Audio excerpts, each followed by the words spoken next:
সুপ্রিয় দর্শক, আসসালামু আলাইকুম রহমতুল্লাহ। কেমন আছেন সবাই? আশা করছি সবাই অনেক অনেক ভালো আছেন। বরাবরের মতো রাজ আমি সবাইকে স্বাগত জানাচ্ছি। তো এই চ্যানেলে জ্ঞানগবেষণা নিয়ে কথা বলা হয়ে থাকে এবং আমি বিশ্বাস করি এই চ্যানেলটা কেউ যদি নিয়মিত দেখে বা ফলো করে, উনি খুব সহজেই জ্ঞানগবেষণার রোগ থেকে মুক্তি পাবে। তো একটা প্রশ্ন অনেকেই করেন, সেটা হলো যে ভাই, আমি বুঝতে পারছি না আমার ফ্যাট নাকি জ্ঞানগবেষণা। সো এইটার ব্যাপারে একটু আপনাদের ক্লিয়ার করবো, তাহলে আপনারা আসলে বুঝে যাবেন যে আপনার জ্ঞানগবেষণা নাকি নর্মাল ফ্যাট।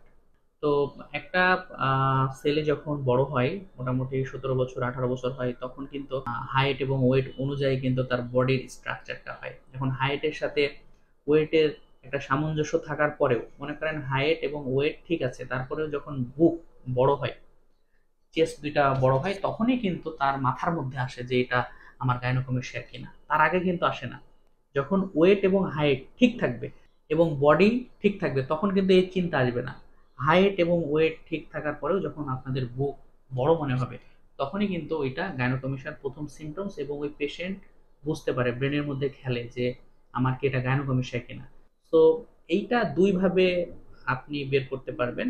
আমি জাস্ট একটা আইডিয়া দিয়ে দিচ্ছি।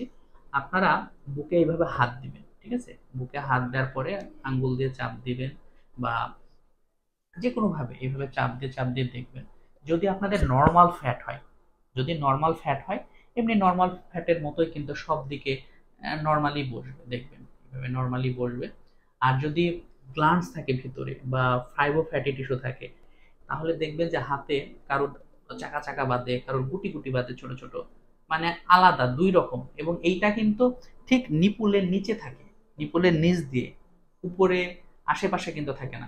উপরে আশেপাশে হাত দিয়ে দেখবেন যে এক ধরনের ফ্যাট ঠিক আছে, সব দিকে ঠিক আছে, কিন্তু ওই জায়গায় হাত দিয়ে দেখবেন যে অন্যরকম, একটা কচকচার মতো ভাব, কারোর গুটি গুটি ভাব থাকে, কারোর চাকা চাকা ভাব থাকে, হ্যাঁ, এরকম কিন্তু আপনার ফিল হবে।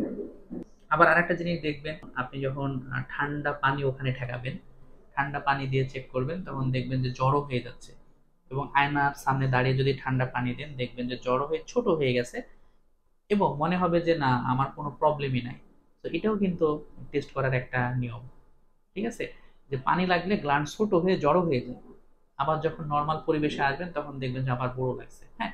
এভাবেও কিন্তু আপনি মানে নিজে নিজে বুঝতে পারবেন ঘরে বসে যে আমার এটা ফ্যাট নাকি গ্ল্যান্ড। আরেকটা জিনিস হচ্ছে যে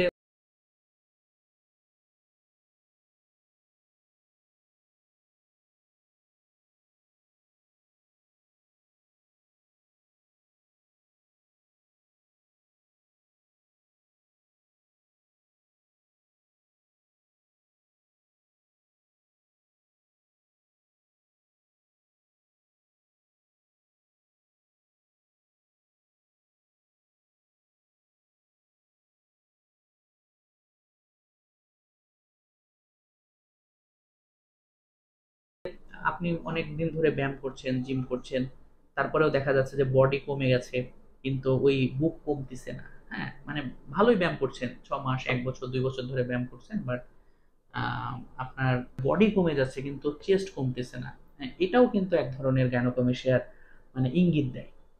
সো অনেকেই প্রশ্নগুলো করতেন যে ভাই, আমার নর্মাল ফ্যাট নাকি গ্যানোকমেশিয়া। সো আমি কিছু ঘরোয়া পদ্ধতি বলে দিলাম, এই ব্যাপারগুলো একটু আপনারা মিলিয়ে নেবেন, তাহলে আপনি বুঝতে পারবেন। তারপরেও যদি বুঝতে না পারেন, আমাকে হোয়াটসঅ্যাপ এসএমএস করলে আমি ক্লিয়ার করে দিব।